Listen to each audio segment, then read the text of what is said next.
Hello everyone, welcome back to another video with Arduino. Today we're going to be building the stopwatch timer, and I know this video has been a little bit later as I have been working on this pretty thoroughly.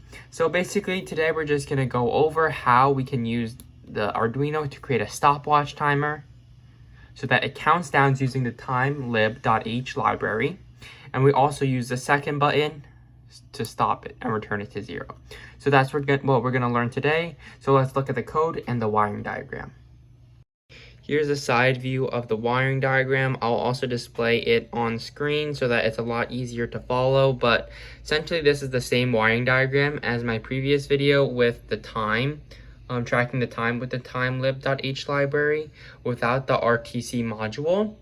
But essentially we're using the same wiring diagram, the same two buttons that we used in our previous video. If you want to check that out, I highly recommend it so you can learn more about the timelib.h library and monitoring the time using AM and PM format.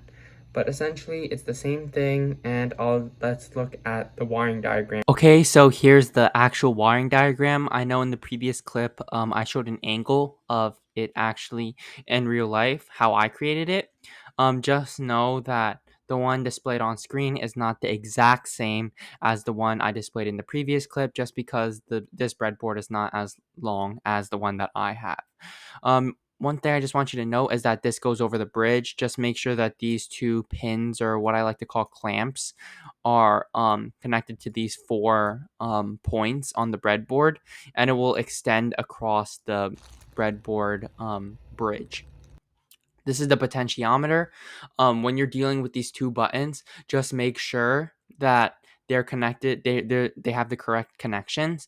This one is connected to the ground. You can see by tracing it, you see this is the ground and it connects to this railing, and these buttons are connected. Make sure that the left is connected to the ground and the right is connected to their respective pins. This one I think refers to button A, and this connects to pin 9. This is pin 8. So just make sure to be careful of that. This will be super crucial when we're looking at the code, as different buttons will control different things. So just pay attention to where you connect the pins and how it corresponds in the code. But that's about it. You can feel free to pause here and look at it more in depth and copy it. But now we're going to look at the code. Alright, so now let's look through this code. You can see over here are where the pins are initialized for the LCD. If you copied the previous wiring diagram I showed in the previous clip, then you should be okay. But in case you want to change the pins that are connected to the LCD, you would change these numbers respectively. The button connected to 9 will control the start and stop of the stopwatch, and the button 8 will control the resetting of the stopwatch. So basically, if you want to change the functions of each, if you want to switch the functions, you would just switch the numbers of pins that they're associated with, the pin number they're associated with. So now this just outputs showing what the function is, and here's when we get into the loop. So this is what it evaluates the state of button A and button B. Button A and button B can be either high or low, and if they're low, that means that the button is pressed. If it's high, then the button has not been pressed. So this is saying that if button A is pressed, then we want to delay 50 milliseconds, and here is where it gets interesting. So stop is can be thought of kind of like a Boolean value, and low means that we don't want the Arduino to stop. So when stop equals high, then that means you want to stop the stopwatch, and when stop equals low, that means you want to start the stopwatch. You can think of it like that. So elapsed time is pretty self-explanatory. It's how much time has been passed. So for milliseconds, that's just the Arduino, how it keeps track of all the milliseconds that have passed by since the program started. We want that minus the start time. So if we click this button and the start time is 0 and there's been 200 milliseconds passed, then we want 200 milliseconds to be the elapsed time, right? Because 200 milliseconds have passed. Now for this second conditional, if we press the button and the Arduino is stopped, let's say the stopwatch is stopped, it's not moving, it's not counting anymore. If we press the button, we want the stopwatch to start, which is what this conditional addresses. So when we press the button, we want to start the stopwatch. And for the start time, this is basically saying when the time was started. So that would just be calculated by finding the milliseconds minus the elapsed time. So now let's say this has been going for 200 seconds. Let's say the milliseconds have been 200 and the start time has been 0. Then the elapsed time would be the value of 200, right? And since the milliseconds are the same thing over here, it's basically just commutative property. 200 minus 200 would say that the start time is 0. Same thing applies if you change these values and milliseconds goes up, then you can start calculating the start time. So if this milliseconds was 400 milliseconds and only 200 milliseconds had passed, then that means that 400 minus 200 is start time. So that's basically saying that just finding the total minus how much time has passed, and that's how you find the start time. So now is here the second button. If you press button B, it's also indicated by low. Low means that the button has been pressed. We want to delay 50 milliseconds, and this is the part where we stop the stopwatch, right? When we reset, we don't want it to continue counting. We just want it to stop. So stop is equal to high. That means we're going to stop the stopwatch, and then the elapsed time is equal to 0, right? Because there's no time has been elapsed. Thus, we want to set the cursor to 0, 1, and we want to print 0, 0, right? No time has passed, and there's no elapsed time, and we want to print that there's been 0 seconds passed. So that's basically when you press the second button, everything will reset.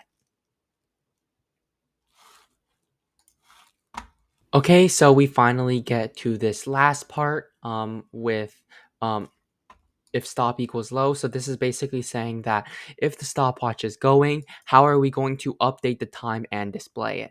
So we want to set cursor to the bottom, obviously, so we can display it. And we're going to print this function, which is formatted time. Also, I forgot to mention, this is also a function to calculate the amount of milliseconds that have passed by. So what we see here is if stop equals low, so if the stopwatch is continuing to count up, we want to print the elapsed time. So we're going to format the string as shown. So we want the current time to be equal to the milliseconds passed minus start time, right? That's basically the elapsed time that we saw up here. All we want to do is just show how much time has been passed. And the thing about this that's also important to note is that milliseconds is always updating. It's the amount of seconds that have passed since the Arduino has been loaded up or the code has been uploaded.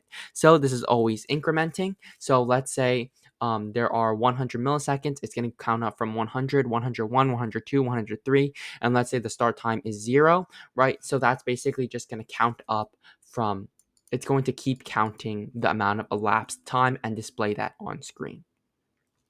So when we come over here, this is just formatting.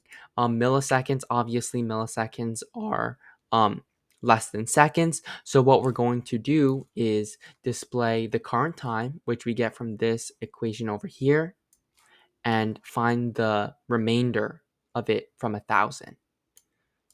The thing about this is that it divides about my code is that it divides and then finds remainders, and that's something that's really important.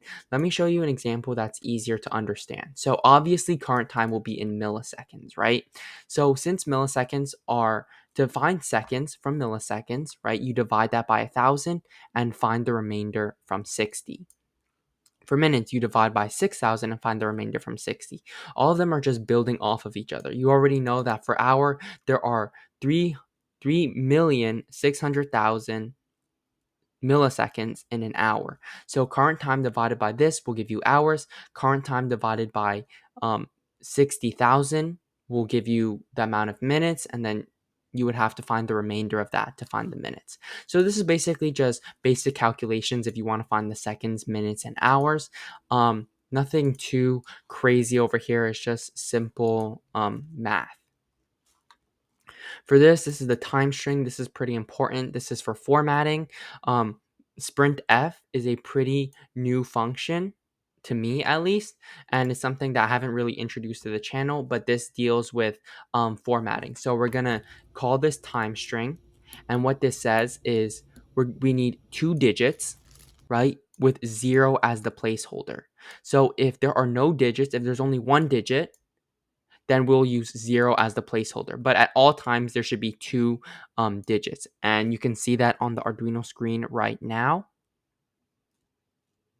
And this is just formatting. So this is just to show that there will be semicolons or colons in between and a dot between the seconds and milliseconds. And we're just going to show what that string looks like. And all it is, it's just, if I were to summarize this whole section, all it is just calculating the current milliseconds, 2 milliseconds, seconds, minutes, and hours using remainders and division, and formats it using the sprintf command, the sprintf function, which formats using 0 as placeholders with 2 digits and d as an integer.